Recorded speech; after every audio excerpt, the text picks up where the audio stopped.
Shabbat Shalom. A week and a half ago, as I stood on a balcony of a beautiful building in Jerusalem overlooking the old city, davening mincha, saying the afternoon prayers with my rabbinic colleagues in the final hours of our rabbinic mission to Israel, praying for the present and future of this sacred city and state that in this moment needs our prayers. I thought about the legacy of the person for whom the building in which we stood was named for. We were in the Begin Center, and to me, one of the great leaders of Jewish history is Menachem Begin. Now, there are many, many momentous moments in Begin's career that are worth remembering. And here I'm indebted to an article in the Jerusalem Post from Herb Keenan. But one was his decision as the head of the Irgun in June of 1948 not to fire back after David Ben-Gurion ordered the IDF to fire on the Altalena, which Rabbi Cosgrove mentioned last night in our dialogue. A ship bringing arms to the Irgun, which had not yet been absorbed into the Israel Defense Forces. 16 Irgun fighters and 3 IDF soldiers were killed in this incident of the Altalena. Could have easily triggered a civil war. But Begin rose to the occasion. He took to the airwaves and he told his followers, "Do not raise a hand against a brother, even today." Years later, Begin would write, "After my death, I hope that I will be remembered above all as someone who prevented civil war." It's an extraordinary moment in Jewish history. It was a moment that was referenced at least 3 times on our brief trip. It was, to be in Israel a couple weeks ago, an interesting time. There are many aspects of being there that felt altogether normal, as it always does, no matter what's going on in Israel. It is, after all, the number 4 country in the world on the happiness scale. But just scratch the surface, and you can feel the pain of the Israelis, the weight of this moment. The feeling many have that we are possibly witnessing the greatest miracle in the history of the Jewish people unravel before our eyes, the sovereign state of Israel. And not because of neighbors in the region who want to wipe Israel off the face of the map, but from our actual neighbors, from our brothers and our sisters, the internal threats of this fractured nation. Yes, we spoke with thought leaders, we spoke with government officials, academics, who explained the mechanics of what's going on with judicial reform, right? The drama of the moment. We spoke with people, average people, who are doing the grassroots work to build a shared, just society working across boundaries, across movements, across everything. But what struck me the most about being in Israel was the feeling that this was a pastoral moment. We were there to listen, and we were there, and I don't think any of us really expected this, to provide comfort to a country, to a people, to our people who are in pain. It was as powerful 3 days as I've spent in Israel, and I want to publicly acknowledge the generosity of UJA Federation of New York in making this happen and creating the compelling itinerary. Now, if you've been following the news out of Israel for the past several months, you know at least one of the narratives unfolding in Israel. For decades, there has been a subset of Israelis who have been speaking about the need for judicial reform, how Supreme Court judges are appointed, the scope of judicial power and judicial review by the Knesset, the role of legal advisors in the political system, and the overall separation of powers within Israeli democracy, the checks and the balances that Israel doesn't have because there's no constitution in Israel. Now, you've never heard us up here speak about this issue because up until a few months ago, I'd actually never heard of judicial reform in Israel. I didn't even know that it was an issue for many. Now, when this coalition took power, those who had been championing this issue saw an opportunity to rein in the court and to limit their power. Repeatedly, we heard from Israelis across the political spectrum that some form of judicial reform is necessary, and politicians on the left are on record saying so. There needs to be, for example, more diversity on the courts. The judges not elected by the people have too much power, too much authority, too much legislative power. But what the authors of the current legislation have done is swing the pendulum all the way over from the court side to the Knesset side, essentially neutering the court with a proposed judicial override of 61 votes, a simple majority in the Knesset, and there are other issues on the board. They have the votes, they have the majority, and they are intent to quickly shift the balance of power, and I mean quickly. We have witnessed, we all have, the intense opposition to this proposed legislation. And for many Israelis, this is a constitutional crisis that raises doubts whether Israel can continue as a democracy. Now, as it works its way through Knesset committee meetings, and there's a whole way in which legislation becomes law in Israel that we can talk about another time, hundreds of thousands of Israelis have been protesting every Saturday night for months, and they will do so again tonight after Shabbat. There have been days of disruption. That's what it's called, days of disruption, where protesters block streets, they block highways. There are people, citizens on the right, on the left, in the center, who are calling for a pause in this process and the need for dialogue. Reservists in the IDF talking about not showing up for reserve duty. Business people wondering if they have a future in the land of Israel. Add into this conversation the international community, the economic partners, the investors, the high-tech community, all questioning their relationship with Israel. Add into the mix the Israel diaspora relationship. Rabbi Cosgrove spoke about this last night, seeing American Jews, Jews who you and I would consider pro-Israel, draped in Israeli flags in this country, protesting the Israeli government on the streets of our cities around the country, around the world, really. Add into what the authors add into the mix the fact that Prime Minister Netanyahu has yet to receive an invitation to the White House. It feels like we're in an inflection moment in the brief history of the Jewish state.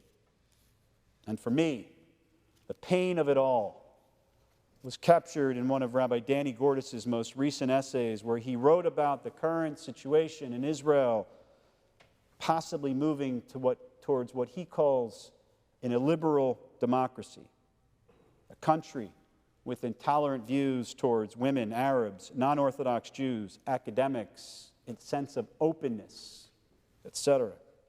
Gordis writes, "This has become the topic of conversation at almost everyone's Shabbat tables.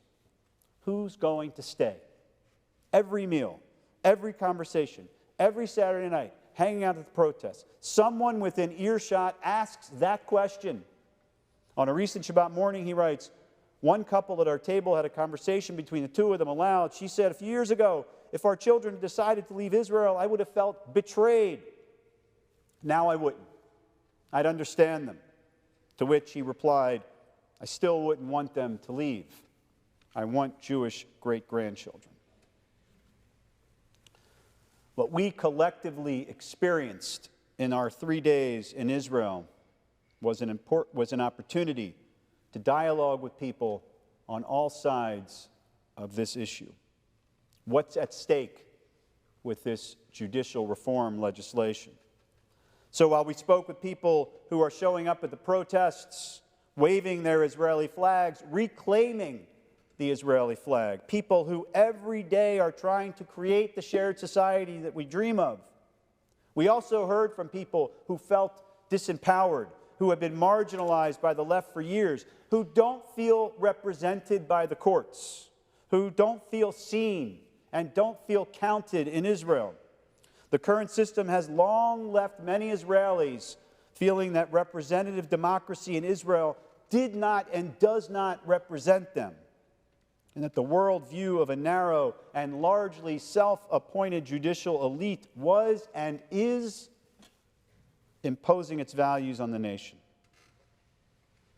My sense is, which is really another take-home from this experience, and I think an important one, is that the fault lines in Israeli society run so deep between religious and secular, settlers and Tel Avivim, right and left, Ashkenazim, Sephardim, Mizrahim. There are so many long-held grievances that no one is seeing the opportunity, the Altalena moment before them. The issue of judicial reform is ripping the country apart. Make no mistake about it. But in some ways, it is a symptom of a far greater sickness in the Promised Land. Natan Sharansky says it best, the greatest threat we face today isn't the approval or dismissal of the judiciary overhaul. No, the true danger is that we will stop talking with each other, stop building our consensus, stop finding places where we can say yes to one another and to the values we yet share. At least 3 times on the trip, we heard from rabbis, from scholars, that the Hebrew word for crisis, mashber, also means a childbirth chair, the birthing stool. Written into the consciousness of the Jewish people and our continued existence on this planet testifies to this fact, to this observation, is the idea that the pain of hard times is a collective form, as Rabbi Sachs says, of the contractions of a woman giving birth. Something new is being born. In other words, crisis gives birth to opportunity. There is an opportunity here for someone to step up and lead us out of this place of narrowness where we currently live into a place of ge'ulah, which means redemption, which means expansiveness. It's not going to be Prime Minister Netanyahu, a man who has led the state of Israel for 15 years with many accomplishments. He is mired in self-interests and his own preservation of power. He's not half the leader of Menachem Begin and would never step down to preserve the unity of the Jewish people. President Herzog tried. We were there when his proposal was released. He wrote a powerful, not perfect, but powerful document proposing a road forward, a road built on consensus, on compromise, on equality. It was immediately rejected by the coalition. Now, there is one person who is uniquely situated to embrace this moment, both historically and politically. You know, Israel's a small country. It's a young country, so there's many fascinating historical connections between people, places, moments. Yariv Levin is the Deputy Prime Minister and Minister of Justice. He is the one who in January released and has been spearheading the governmental plan for judicial reform. In 2020, he gave a speech in the Knesset after being named Speaker. And this is what Levin said. Public service was my heart's desire even in my childhood. The first leader I saw up close was the 6th Prime Minister, Menachem Begin, a blessed memory. The experience of meeting him, it's amazing to say these words, was so powerful that it brought me, so they say, to real tears. He was the Sandek at my circumcision.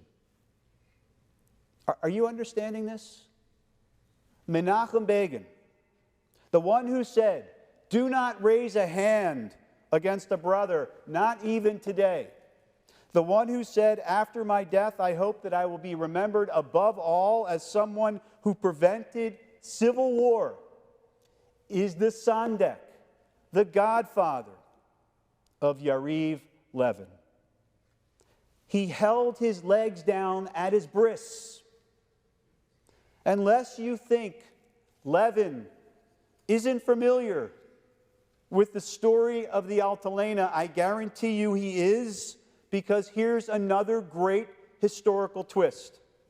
His mother's uncle, Levin's, great uncle, Eliyahu Lankin, was the commander of the Altalena. Hundreds of thousands of Israelis are protesting. Polls show that the majority of Israelis favor compromise on this issue. We know that language of civil war and violence is creeping into the conversation. The moment of crisis is ripe to channel Begin.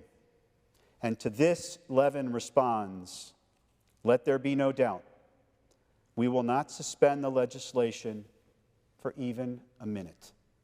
And to be fair,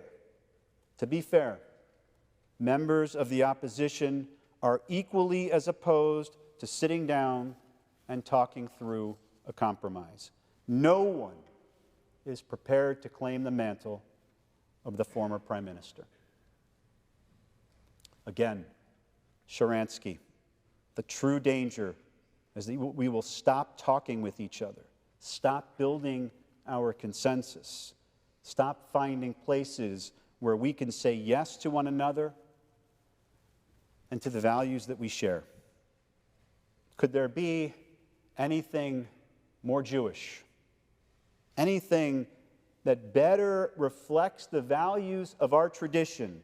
Tarbut machloket, a culture of debate, dialogue, compromise, humility. The idea that we are all responsible for one another. Open up a page of Talmud. These are the bedrock values on which Judaism is built.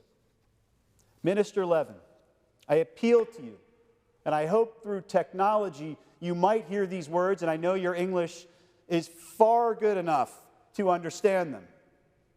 As a lover of Zion, as a parent of an Israeli who risked his life in defense of our homeland, as a rabbi of a community who has always and always will stand with Israel, rabbis and cantors on this bima who are Israeli citizens, who grew up in Israel, who have Israeli parents and grandparents and children and nieces and nephews and cousins who are citizens of the state of Israel.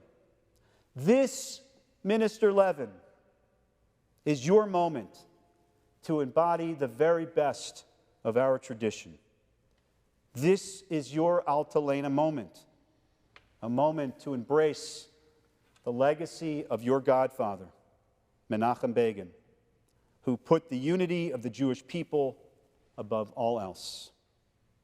The best outcome, Tikva just wrote in an essay in Jerusalem Post, is a negotiated agreement including reforms that have the broadest democratic majority and postponing those that do not. This is a process that will take time. And Minister Levin, it's within your power to slow this train down. And once this crisis is resolved, then we can begin the process of knitting the different tribes of Israel back together again. It's not easy. I know. You have been writing about this for years. You now have the power of the government to do it. But perhaps, as Micha Goodman said to us, this is a moment not to be right, but to be smart. And that requires tzimtzum, contraction, humility. And there is no moment like this week's Parsha to remind us of these essential Jewish values. The opening word, as you've heard for the last couple days of our Torah portion, is Vayikra. And God called to Moses. And if we were to look at the Torah, we would say that the last letter in that word, in Aleph, is written small. You can't miss it. It's smaller than the rest of the letters. The rabbis understand this to mean that when God called to Moses to enter the sacred space of the tabernacle, it required diminishment on his part. He, Moses, would not be the high priest, the one who officiated in this tabernacle, the one who would offer sacrifices, a korban, and bring God close, despite the fact that he had an intimate relationship with God. Aaron, his brother, he would have that privilege.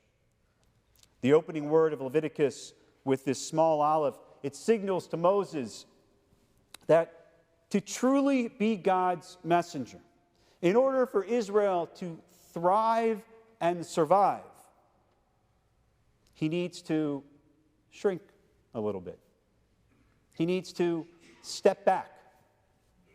He needs to make room for others. That man Moses, the book of Numbers says, he was very humble. He learned the lesson of his calling, how to be a small aleph. To all who are trying to negotiate their way out of this crisis,